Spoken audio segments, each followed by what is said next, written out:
What's up guys, Matt with BleepinJeep. If you've been following along on the Comanche build, we are continuing with the shock hoops. We need to build a bar over the top of the engine here.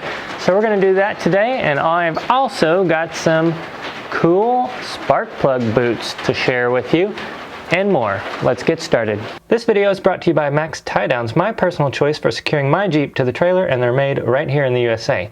They only use safety style hooks for added security, and all their tie down straps are available in different lengths and colors, and now they have these well-done axle housing brackets. They make tie downs for your car, truck, UTV, ATV, motorcycle, and all your gear and cargo. Check them out at maxtiedowns.com. So in the last video I ran out of metal and I was able to go and buy some more. A lot of people ask me where I buy this. You need to buy your metal locally.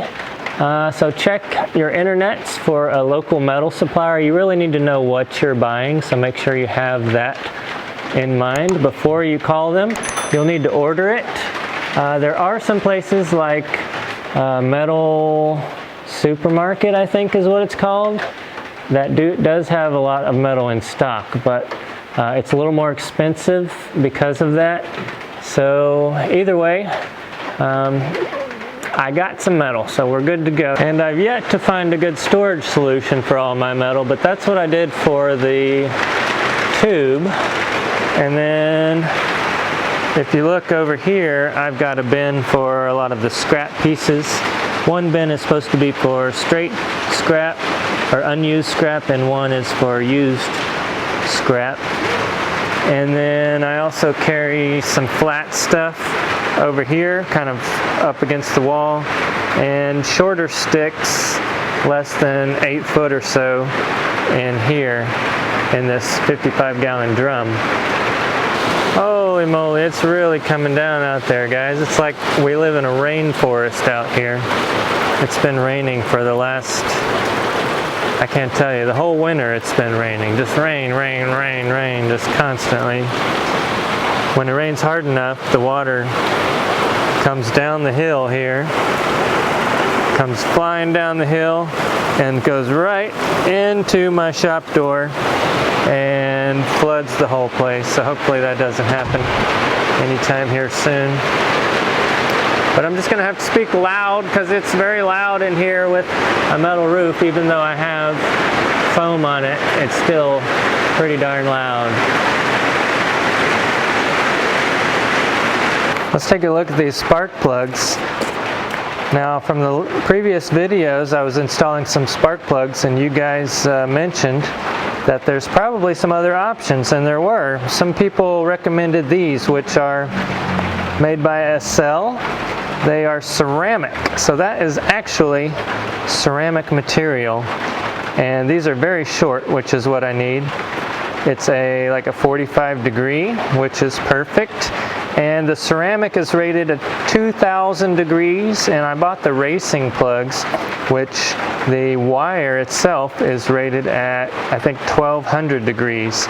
So that thing should be perfect if it fits, which we'll see here in a second if it does.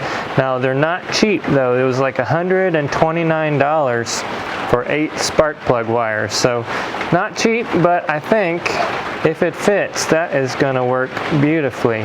So before things get even more cramped than they already are, I'm going to install these suckers. That way we don't have to deal with it later. I'm going to put dielectric grease in all these fittings so that it'll want to come apart later on.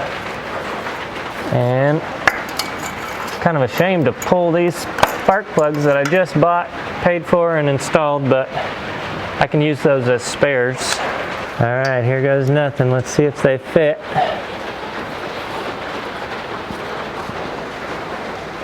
The hardest part on spark plug boots is telling whether or not they've clicked. A lot of times I can't hear the click.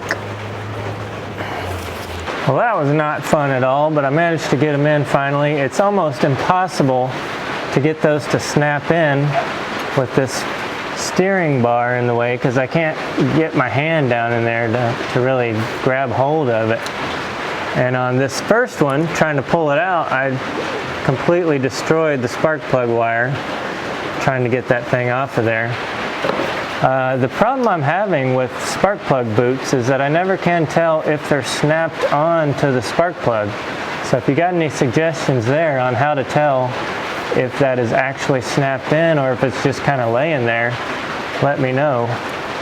Because I think they're all good, but whenever I'm driving and bouncing around, one might pop off, and then you never really know if it's good or not, if it's just kind of just barely sitting on there. And yes, it's hard to tell from there, but there's plenty of clearance between here and the spark plug wire. Okay, so for my next order of business, I need to get from here over to there. And I told you last time I want to use this tube clamp, but I think instead of putting the tube clamp up here, what I'll do is I'll put the tube clamp down here, and that, you guys didn't tell me that thing was falling. Anyway, I'll put the tube clamp down here, and then when I remove it, I'll have that much more room to pull the engine, or even if I need to pull out the brake booster here or whatever, I'll have that much more room rather than having this welded on here and just pulling this center section. The only problem with that is this is bent right in the middle, or it's cut right in the middle of a bend, so it's not circular, so I can't get that in there. So what I'll have to do is grind this down, and I'll also have to notch the tube clamp to fit here, but no big deal. Let's get that done.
Check it out. Oh, that thing's still hot. So I got that in there. The air filter works. So it's gonna sit right up in here like this. And the hood closes. Check this out. Nice. But we haven't mounted our shocks yet. So I need 4 shock tabs, 2 for each side. So let's start on that. So for that, we're back to CAD design, cardboard aided design, or in my case, paper aided design. I know that it needs to mount to a 1 3/4 inch tube, so I've got a half circle there. Want the hole to be about a 1 1/4 inch away from that, so now we just need to design what we want it to look like here. Maybe something like this, this, this, this. I don't know. How about this, and then something like that. Does that look spiffy or what? And then the hole is going to be right in there, so maybe we'll make this a little bit longer, a little bit taller there. I'll cut that out, we'll trace it, and cut 4 of those.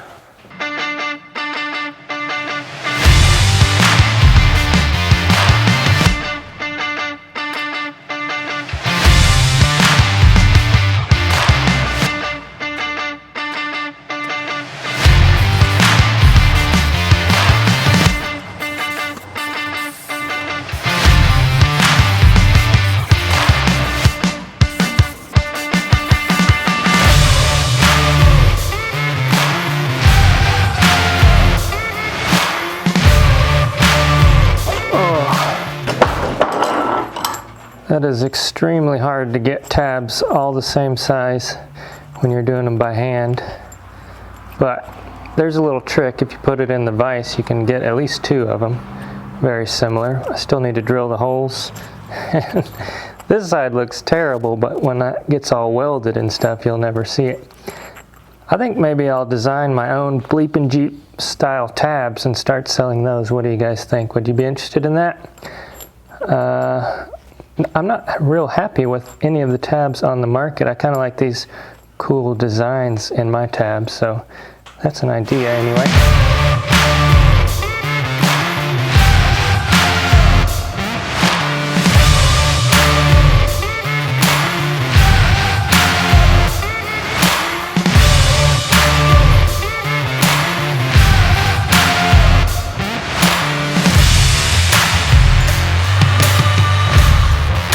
There we go. Like I said, a lot of work to do that by hand for something that cost only a couple dollars a piece. But if you can't wait around for shipping, then you gotta make your own. Okay, I think I want this shock to be on the inside, so I'm gonna put these this direction, and we'll put a bolt through. And then I'll just tack those into place here.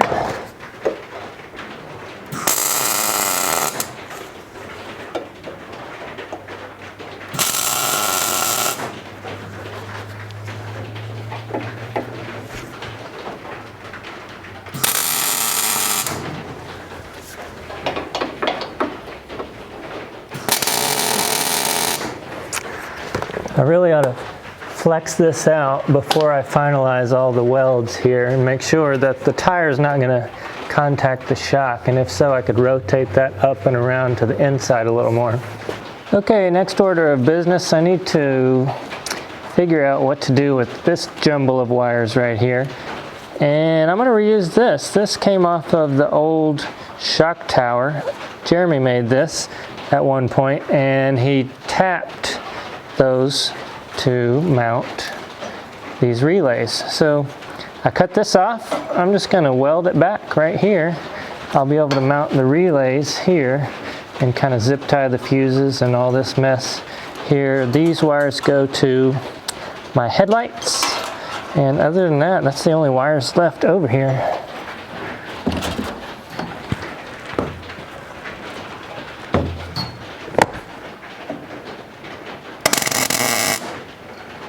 All right, so I think the next logical step is to manage this tangle of mess. So, abracadabra. Ho ho, that was magic, guys. Check that out. So, I spared you a lot of the boring stuff. BleepinJeep, everything off-road, none of the boring stuff. I spared that for you guys. It took a whole 2 days. I work slow, of course, but 2 days later, this is what I ended up with. So as you can see, let's go over some of the things that we've done here. I've put most of the electronics and stuff up on the firewall right there. There's a lot of fuses and relays, the OBD2 port, I would say grounding block. What would you call that if it's positive side though? I've got that one there, and I have the grounding block here. I added a little metal piece to bolt that to. I also added 2 tabs here and on the other side there for the computer. So the computer sits here. I also zip tied up the wires, made everything nice and clean. Well, cleaner than it was anyway. There's still a lot of wires that I just don't know what to do with. It kind of looks messy, but there, zip tied out of place. The winch, of course, is connected here and here. And I've got this overflow bottle right here. And I just built off of the shock hoop for that. You can see there. And what else did I do while you guys were away? One of the issues that I have is that the radiator hose is really close to this pulley. So what I did is I just kind of built a shield, I guess, for that pulley, and that'll just keep the radiator hose off of that. I also ordered a new radiator hose, and hopefully that'll get here sometime next week. I also welded the hood back together where it had been cut from the support right there, and then on the other side as well. And then on the driver's side, I made this little bracket right here to hold the air filter up and keep it from wobbling around down there. And you can see the bottom has a little curve to it, and it just kind of holds that in place. I can easily pull the air filter out this way, but I can also unbolt it right there if I need to. And I do have a sock for it, I just haven't put it on yet. So the air filter is pretty sturdy now. And if I need to, I'll add another brace to support this end here. I also welded all the tubes, the shock hoops, and I welded the top of these tubes here. And I haven't welded the shock tabs on the bottom or the top yet, but I'll get to those shortly. So you might think that I'm done here up front, but very astute observers will realize there's something missing, and that is something to hold the hood closed. So there's nothing right now to hold the hood from flying open. So I've been delaying this for a long time because I haven't been able to come up with a solution. The hood pins need to go right about here, and there's just nothing to attach to because that's where the radiator is. And I've been racking my brain for days, weeks actually, trying to figure out what to do about this. And I think I've come up with a solution. So let's work on that now. So my plan is to take a piece of tube like this. I found this in the scrap bin, and I'm going to continue to build off of the shock towers. I've got a lot of building coming off these shock towers. But anyway, right in here is where I need the hood pins to be, or where I can have them be. So I'm going to cut it right about here. Now it takes a minute to set up, but the cool thing about this bandsaw is you can cut angles too. And hopefully the piece will be long enough I'll be able to use the other side, because when you cut an angle, the other side is the opposite angle.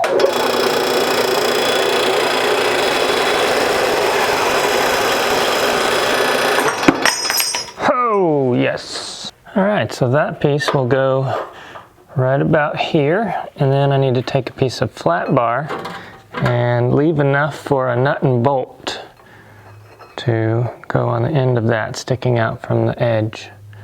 So right about there, I think I'll cut it. There we go. Now I will hold that in place, and the hole is going to be right here.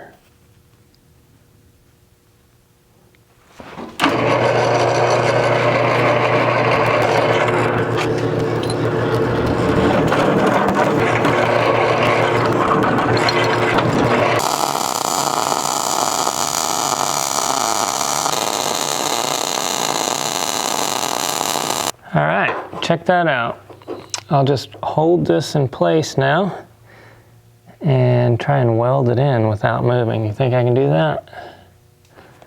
Okay, do not move.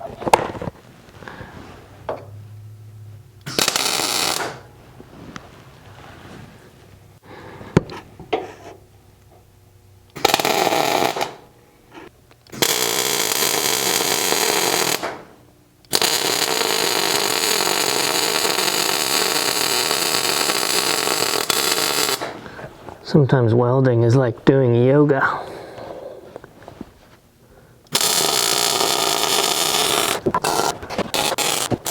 Well, I hope I got that on there in the right spot. If not, whew. Next up, I'm going to put the hood pins in. We want to install them a little bit higher than the hood is going to sit, so that it'll make contact with the hood. Then I'm going to take some paint or something. We'll mark it up good right on the tip. When we close the hood, that'll tell us exactly where to drill our hole for the top part. Oh, I just broke my camera. Isn't that cool? You can see the paint mark right there.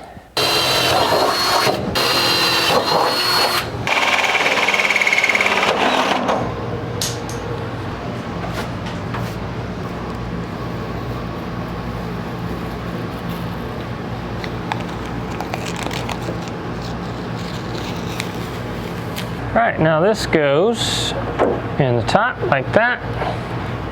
Then the ring goes on the bottom. I like to use a little thread locker, and then there's these little screws, set screws, that go in here and hold it down. All right, now if we did everything right, we can put these in and use this pin to adjust the height of your hood. So if it needs to close more, you just put it down a little more. So I will just hand tighten these for now, and we'll get the hood at the right height. Let's see, oh, make sure you push the buttons in. They have to be pushed in before it'll lock.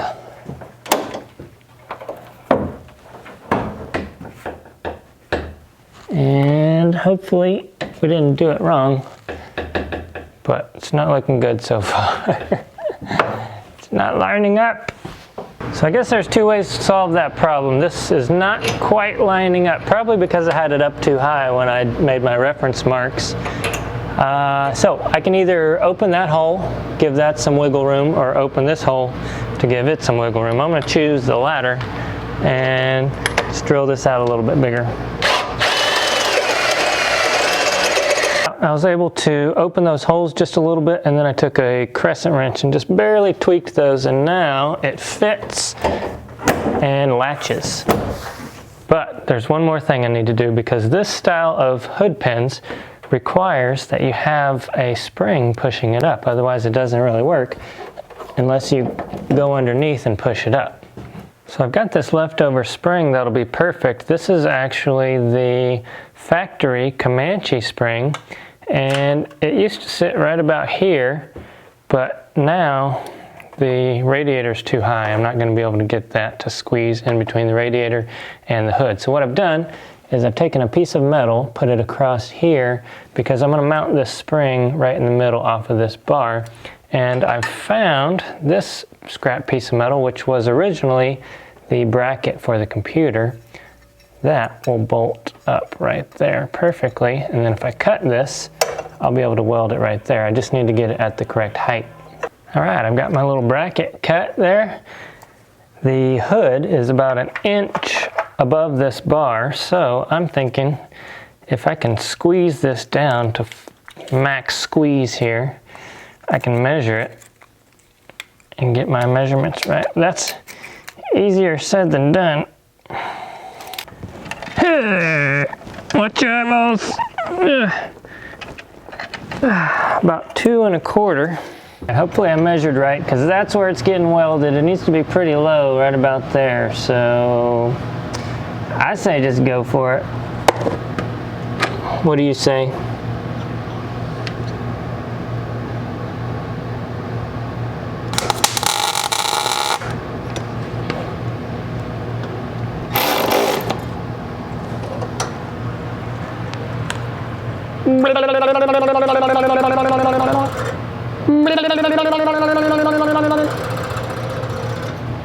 All right, time to see if it works as intended. Ha-ha! Check that out. Oh yeah.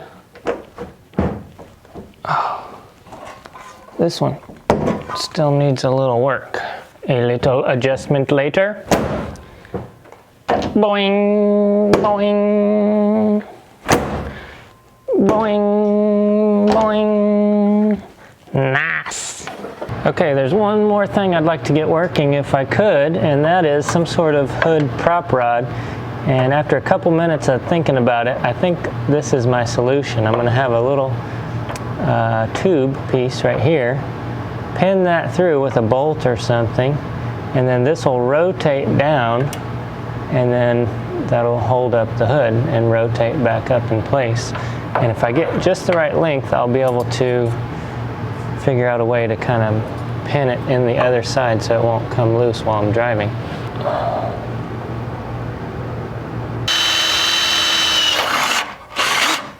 All right.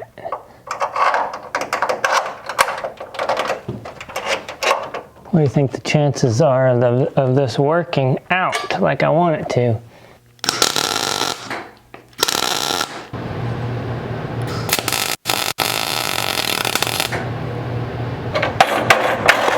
Guess I better make sure that's gonna work before I... What are you doing? Nothing. So what I did to keep that prop rod up and held in place is I added a little tab right there and a nut right there. So let's see if I can do this with one hand. Oh God, no, ow, ow, I can't do it with one hand. I squished my hand. Oh, I'm stuck. Ow, that's a bad idea. Let's try this with two hands. So this goes in here and this goes over there.